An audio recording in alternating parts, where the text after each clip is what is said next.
Greetings everyone and welcome to my channel. It is time for something completely different and completely new for me.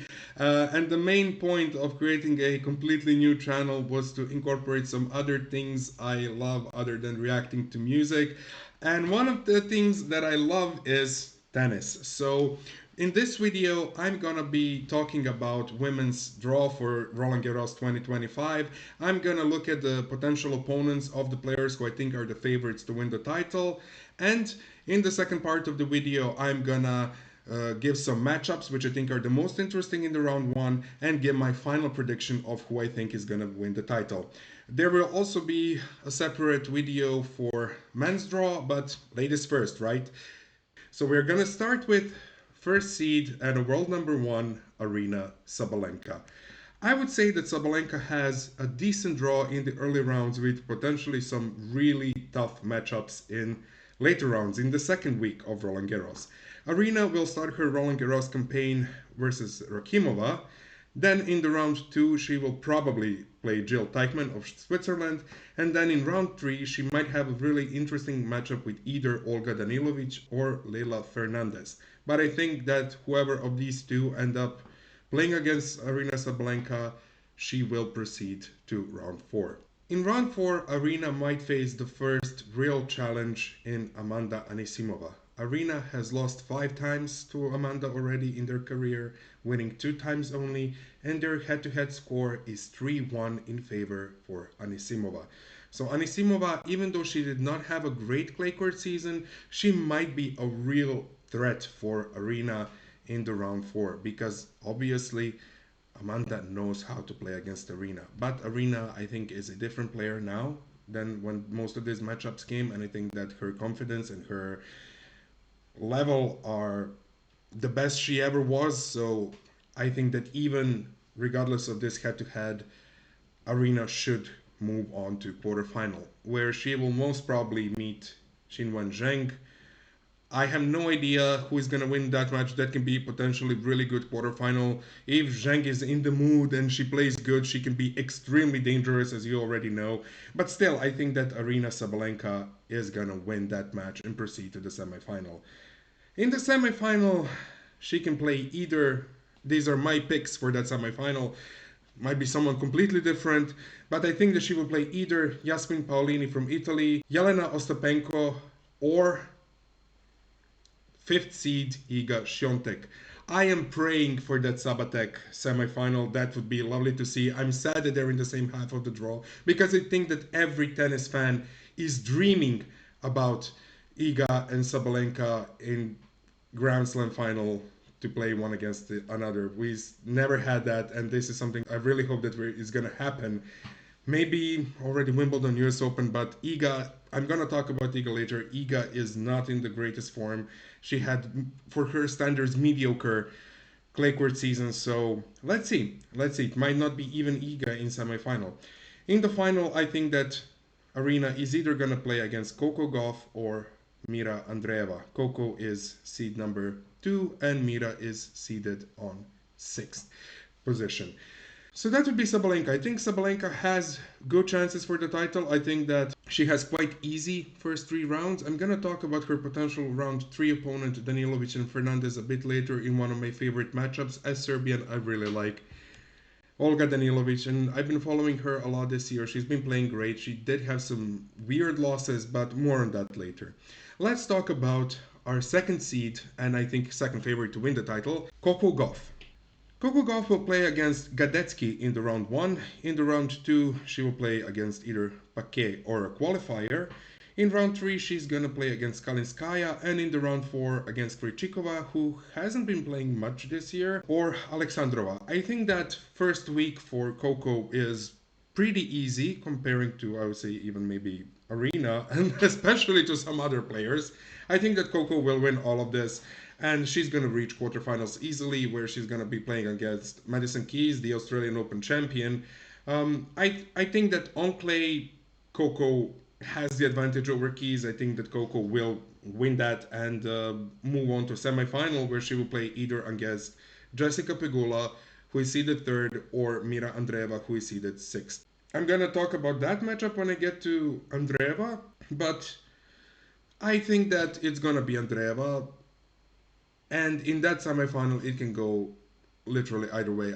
I think if it happens to have Coco and Mira, but I mean, we always have some surprises in women's draw. But let's say that we have Mira or Coco. I think it's gonna be really tough match, and it's gonna be some really like teeny tiny differences between them. But based on their previous form and the fact that Coco did play two finals back to back in Madrid and in Rome. She played 12 matches in those 4 weeks, winning 10 of them. I think that Coco is in a better form currently and that she will reach the final where she play either Sabalenka, Świątek, Zheng, or Paulini. That's the prediction. I have no clue. My guess is Sabalenka. It would be good to have world number one and number two in the final, but obviously, I mean, we cannot exclude ever Igor Świątek, who I'm gonna talk about next. We cannot exclude Zheng, who is a great player, a great clay court player, Olympics champion on clay, and Yasmin Paolini, who won Rome recently. And now, let's talk about the hell of the draw that Iga Świątek has. Iga potentially will not be in the quarterfinals of Roland Garros, and we are gonna soon find out why. In round one, Iga is playing against Ramkova, which is easy matchup for Iga, I would say. Round two, already she's gonna have a really tough opponent, Raducanu. I don't think that Raducanu is non-defeatable on clay, but they had some interesting matchups, some tough matchups on clay when Iga was in way better form. Let's remember Stuttgart and really tough two-setter a couple of years ago. So I think that Raducanu can be, I wouldn't say a threat to Iga. I think that Iga will win that match, but already from the round two, I think that Iga might have to play longer matches in order to advance. Round three is going to be Marta Kostyuk, who played great in the recent tournaments. She played Madrid quarterfinals and she lost to Sabalenka into extremely tight tie break. So Kostyuk is in form. She's playing great again. I think that she is someone that Iga can defeat, but I wouldn't even be surprised if Kostyuk comes firing from all shots. I wouldn't be surprised if she ends up even surprising Iga already in the round three. In the round four, Iga can play against either Belinda Bencic, Elena Rybakina, or I would say the biggest problem for her, Yelena Ostapenko. If it happens that Ostapenko manages to reach to the fourth round, I honestly don't see Iga advancing. So, I mean, Ostapenko defeated Iga in every possible match that they ever played. So I don't know. Clearly, Iga has problems playing against Ostapenko. It would be great for her to defeat her on Roland Garros, but if it's Ostapenko for Iga in round four, I think that Iga might end exiting really, really early this year. In quarterfinals, if she manages to pass, and if it is Ostapenko at all, because we know that Ostapenko could easily lose round one, she can win the title. With Ostapenko, you never know what's gonna happen, in what mood she's gonna be. But let's say that Iga either does not play against Ostapenko or she somehow defeats her. In quarterfinals, I think she's gonna play against Yasmin Paolini, which in spite of some great results that Paulini has, especially in the Rome winning the title, I think that in their head-to-head, I think Iga is the favorite. And then, obviously, in the semifinal, we already talked about that potential semifinal, Sabatek semifinal against Sabalenka, and then in finals against Andreeva or Coco Gauff. So yeah, Iga has a hell of a draw already with Raducanu in round two, which I think is not a huge threat, but still a potentially tough match for her. Then Marta Kostyuk in round three, Ostapenko potentially, or even Belinda Bencic in round four. Quarterfinal Paulini, semifinal Sabalenka. I think that comparing to some of these other draws that we've seen, Iga is already like having really tough matchups potentially from round two. So yeah, we'll see how Iga is gonna do. Iga is not in the form, but I hope that she will come back, to her form once she comes to, Roland Garros, the place where she had the most success. I hope that she's gonna remember who the hell she is and gonna regain her confidence. I think that all these memories of these victories and titles are gonna come back to her, and that she's gonna be able to draw the confidence from that. And I mean, this particular tournament, I really think is gonna determine the entire rest of the season for Iga. If she does well here, if she goes to the final or to the title, I think that everything except for the title for her will not be considered a success on Roland Garros. If she manages to win the title, she might be able to turn the season around later for the well grass and the hard courts as well.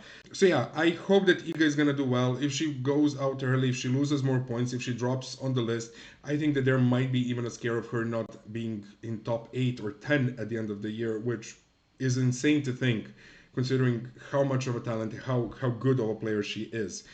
But obviously, Iga is having some huge confidence issues. It happens. She's going through a crisis. Everybody goes through a crisis. I hope that this is the tournament where that crisis is going to end and where she's going to go back to her winning ways, because having good Iga Świątek on tour really, in my opinion, makes the tour that more interesting. So I hope that this is a comeback tournament for Iga. I hope that she's going to go all the way. I don't think she will, but I hope.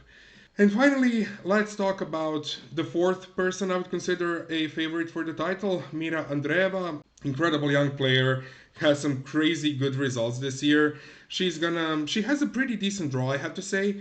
In round one, she's playing against Buxa. In round two, against Ashlyn Kruger. In round three, versus Yulia Putintseva. I think this is all really easy matchups for Andreeva. I think that she's gonna do this without any problem. Then in round four, it can be interesting against either Badosa or Naomi Osaka. Yes, I am putting Naomi Osaka in the mix here. I'm gonna talk about why a bit later, or Daria Kasatkina, who we all know is a very, very good clay court player. In the quarterfinals, she is up against Jessica Pegula, and if this wasn't clay, I would say that this would be a much tougher matchup, but I just think that on clay, Mira Andreeva has the advantage over Jess. In semifinal against Coco, as I said, that match I don't see. I have no clue how is it gonna end. I think it's gonna depend on so many factors.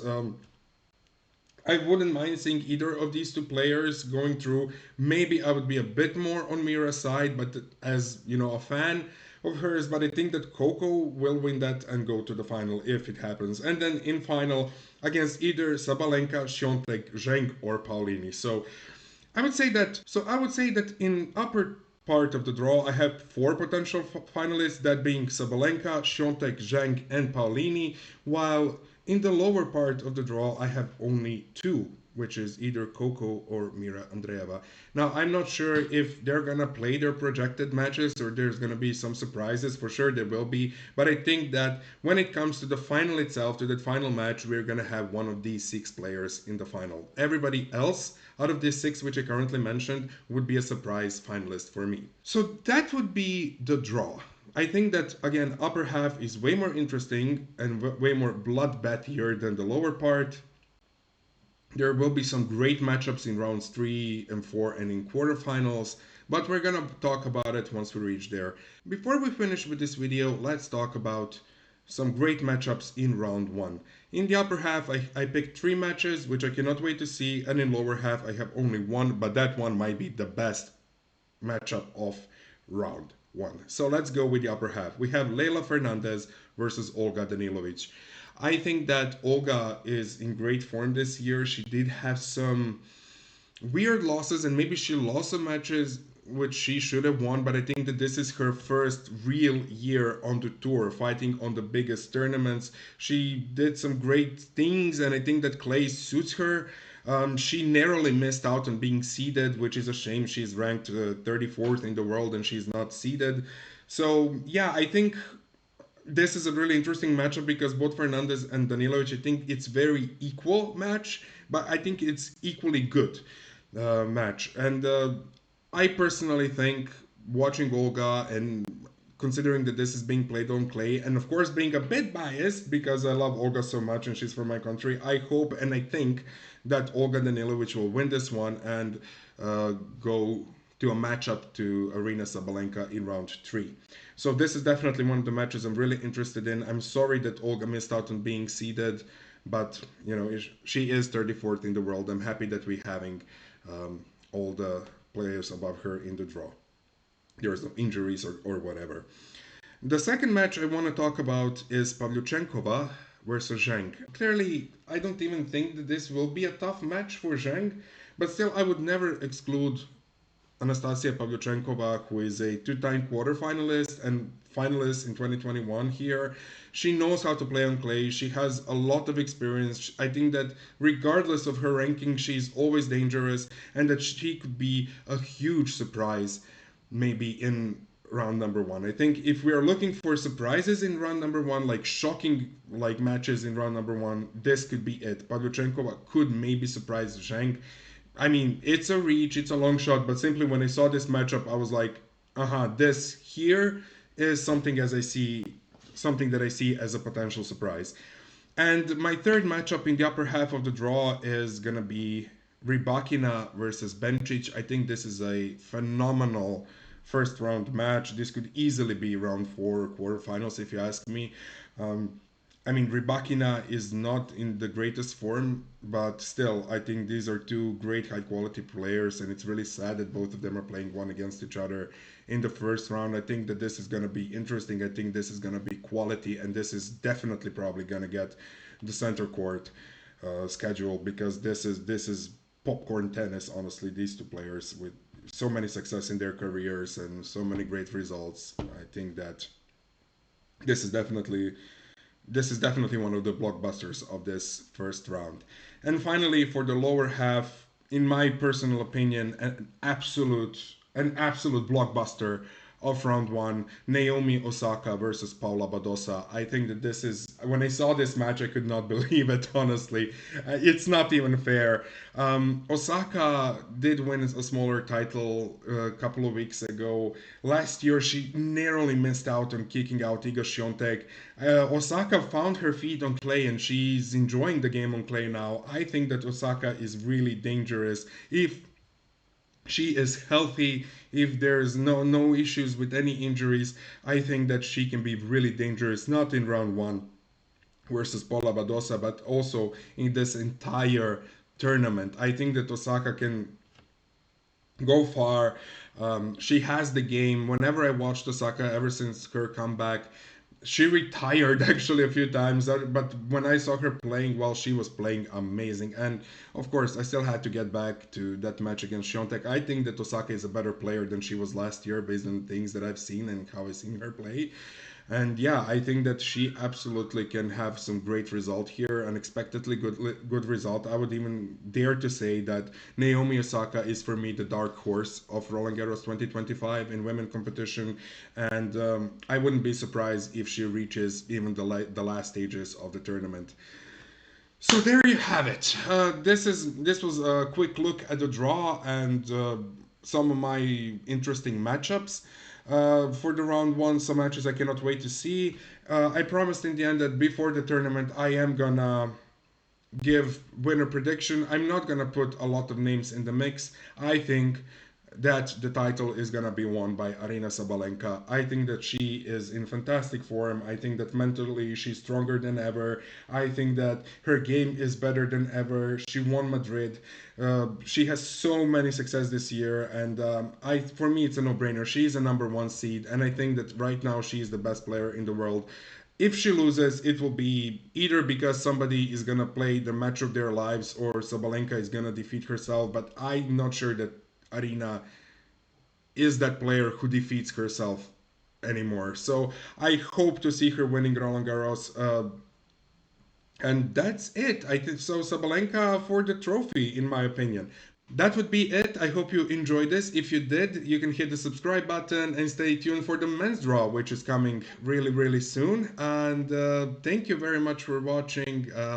See ya with more reactions. And after every round, we're gonna go through the best matches and talk about the potentially great matchups in round two, three, and so on and so on. So we're gonna be covering this Roland Garros. I hope that you're gonna join me on the journey.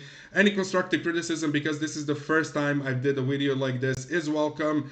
But constructive criticism, and I will see you soon. Thank you. Bye bye.